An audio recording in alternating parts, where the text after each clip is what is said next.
السلام علیکم قدرمنو دوستانو، امید لرم چې ټول بروغ جوړی. یو ډیره افسوسناک حادثه چې زموږ د نظر نه تیر شوه د پښتونخوا په صوابئ کې یو ظالم خاوند را پاسېدلی دی. خپل ښځه هم وجلې ده چې ښځه د 4 میاشتو حامله هم وه او ورسره خپل خواښې هم وجلې ده. د دې واقعې نور تفصیل څه دی د خان کلیک چینل د نن ورځې په دې ویډیو کې تاسو ته مکمل تفصیل او معلومات درکوم. د ویډیو تر اخره موږ سره پاتې شئ.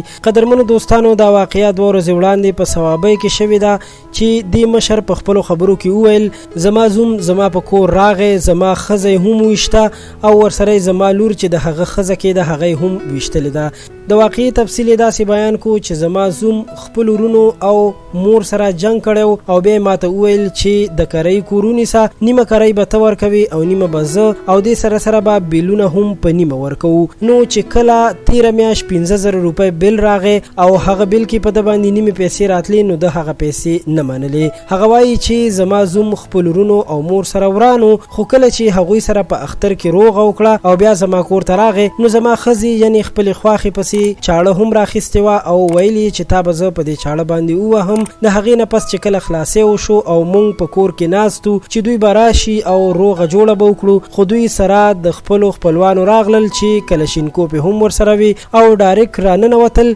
زما په ښځه یعنې په خپله خواښې هم ډزې وکړي، په ځای وویشته او مړه شوه. ورسره زما لور چې د هغه ښځه کېده او د 4 میاشتو ماشوم یې هم په خېټه و، هغه هم وویشته مړه شوه او په خېټه کې چې کوم ماشوم و هغه هم مړ شو. دغه مشر وایي چې ورسره زما ورندار هم ویشته چې هغې ګوتې هم ماتې دي او په تشي باندې لګېدلې ده. دا مشر په خپلو خبرو کې په ژړا وایي چې ماته د انصاف راکړل شي، زه د انصاف طلبګار یم ځکه چې ما سره ډېر ظلم شوی.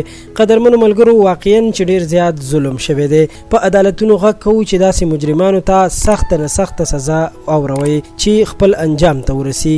تر بیا مو په لوی الله سپارم. د الله پامان.